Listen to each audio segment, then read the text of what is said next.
that it gives us an opportunity to see things through a different lens, and take that information and then implement it and be leaders in our organisation.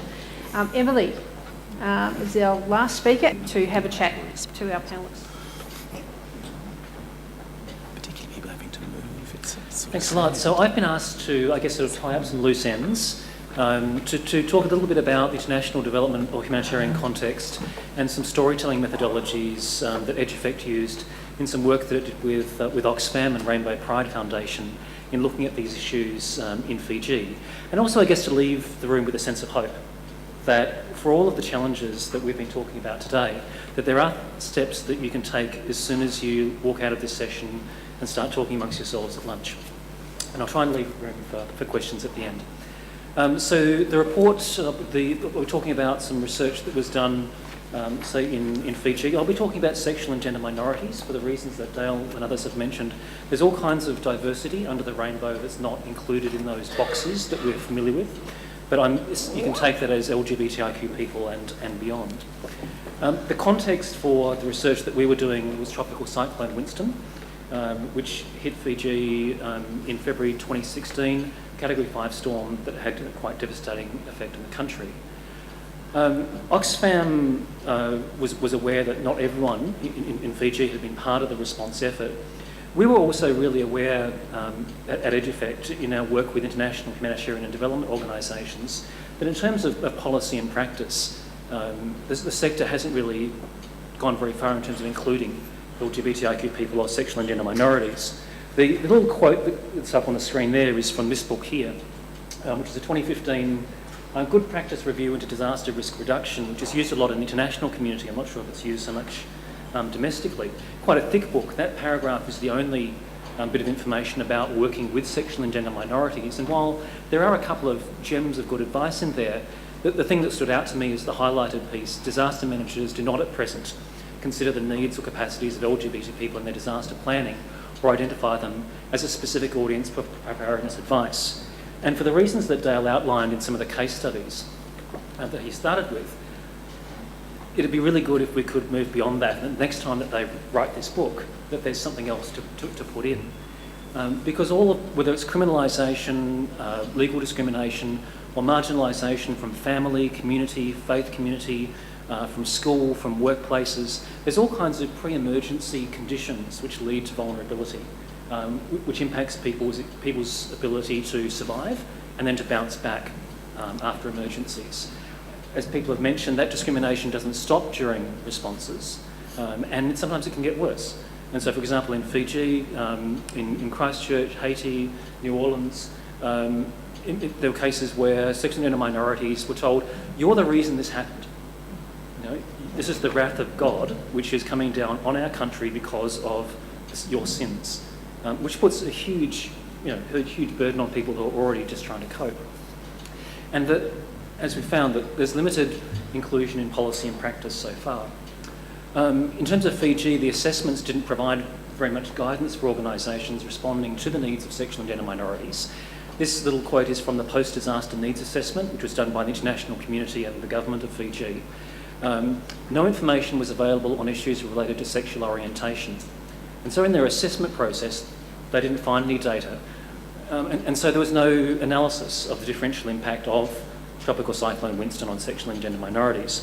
So we sort of came in to try to provide some of that data, some of that evidence. We didn't go the quantitative route because there's all kinds of reasons why sexual and gender minorities will not respond to surveys. All kinds of really good reasons why people won't self-identify and honestly shouldn't have to self-identify in order for us to deliver inclusive services. We went down a process of storytelling. And so we worked with a local organisation that had networks, and they put the word out amongst their networks, so a snowball technique to find people. We worked with them in 3 different places around Fiji, did some community maps where they could put down places they felt comfortable, uncomfortable, where they worked, where they played and so forth. And then did hour-long sort of really loosely guided interviews with them.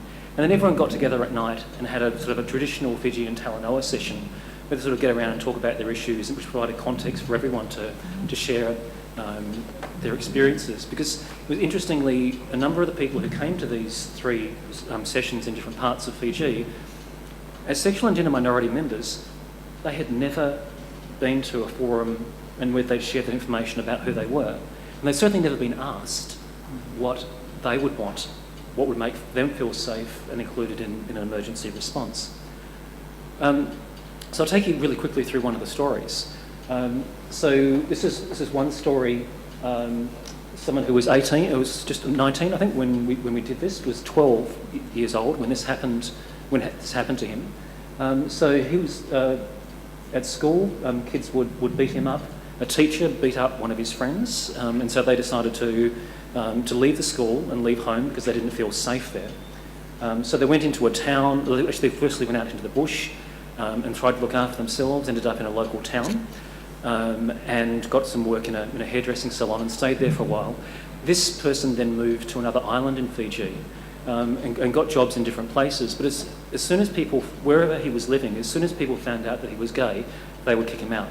And so he went from place to place to place to place in housing insecurity.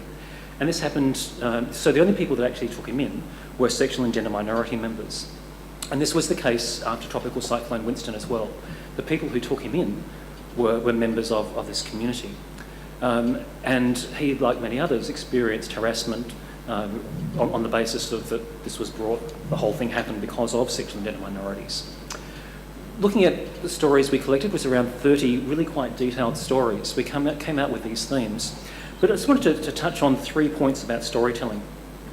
When people have a sense that they're controlling their narrative, that they're telling you their story in a kind of a controlled situation, it's more of an empowering situation than when we go to people and try to extract data out of them and they're not quite sure what's going to happen to that and who's going to use it and where it's going to go and who might see it. So people being able to tell their own story in their own words and have their lived experience centred in the process is really important. As people who are having those stories shared with us, there's all kinds of nuance that we gain from that storytelling process as well. There's all kinds of little nooks and crannies in stories, things that people might not have thought were important as they were telling the story, but they're actually crucial. All kinds of little avenues that we can go down and come back to. And finally, we'll come back after we did the story gathering and came up with the priority themes. We shared the stories and the themes with a workshop of people much like you in Fiji who are part of Fiji's national and international humanitarian and DRR community. And the stories were an amazing way to connect with people who hadn't thought about these ideas before. Some people said, look, our organisation, no one has actually come to us and asked us to think about this before. And some people who were probably a little bit cynical about why we were doing it at all. It was a wonderful way to cut through and to connect people with lived experience. And it led us to conclusions that we didn't really imagine that we were going to come to in the first place. So I think Dale and maybe others have mentioned the importance of informal networks and the ways that LGBTIQ people or sexual and gender minorities support each other. So this was one quote from one of the stories. Someone who says that she doesn't know, it's a trans woman who's speaking, she doesn't know whether she would be here if she weren't friends with another trans woman. These informal networks are really important, and we didn't go into the research thinking about this. There's a little bit in the literature about it. We found out so much more about it by using the storytelling methodology.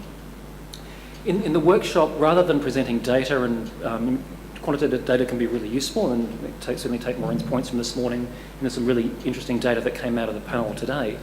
But when people were read through some of the detailed stories in the workshop, they got a sense, oh, this is someone who's living in Fiji, this is one of us. And it provided a really powerful way for people to connect and to get over maybe some, if they didn't care very much or had some hostility. The stories also really helped to emphasise that there wasn't one solution. There's no LGBT solution that you can sort of go back to your organisations and implement. There's lots of different needs. The needs of lesbians in an emergency shelter might be quite different to the needs of a trans man or a gay man. Some people might be happy to be all part of a big happy rainbow shelter, and other people might want to be in quite different situations. That creates challenges for organisations like your own, because we don't always have resources to give everyone, that kind of tailored response. But I think, as we just heard in the last presentation, it's really important to think about all of those variations and, as much as possible, create inclusive solutions where People don't have to self-identify, but they can access something that makes them feel as comfortable as possible. We talked a lot in the workshop about avoiding tokenism.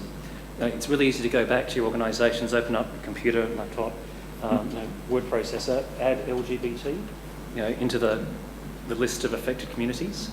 So people thought a lot about really questioning ideas about, well, what is a household? If there are 8 trans people living in an apartment in Suva, how does that compare to our ideas about households when we're thinking about them usually in a very sort of heteronormative kind of framework? And that this has to be for everyone. I'm not sure who's in the room, but in an international communitarian context, it's the protection cluster, or the people who are interested in human rights, who are the people that tend to get hand-passed all of these issues. The people who are doing water sanitation and hygiene, who are building shelters and so forth, don't always interact with this material. So this is something that everyone needs, a conversation that everyone needs to be part of, not just the people who are allocated the diversity role. Time is coming to an end, I think. So a couple of things to finish up. We know that some of this might seem new or hard. Hopefully people aren't now thinking about what we're going on about. People might be thinking about, well, how many people are we talking about? And there are other challenges that we know you do face in your organisations. But while it might seem new and hard, one of the things I really wanted to leave you with is the idea that in many ways you're not being asked to take on it's not a new position. You're not being asked to take on working with a new group of people. Sexual and gender minorities are part of your communities already. They're part of your organisations and they're part of your responses. I guess the need is to try to take a more intentional approach to working with those people, which is at least 5% of a population, maybe up to 10. So in a community of 10,000 people, it's 500 people. In Melbourne, it's 150,000 at least. So it's a relatively large group of people who are already part of your organisations and already part of responses. There's much research you can make use of, and I've highlighted some of the ways you can use qualitative research. There are organisations here that can help you with organisational awareness and capacity. And there are sexual and gender minority organisations and informal networks in lots of local areas that you can connect with.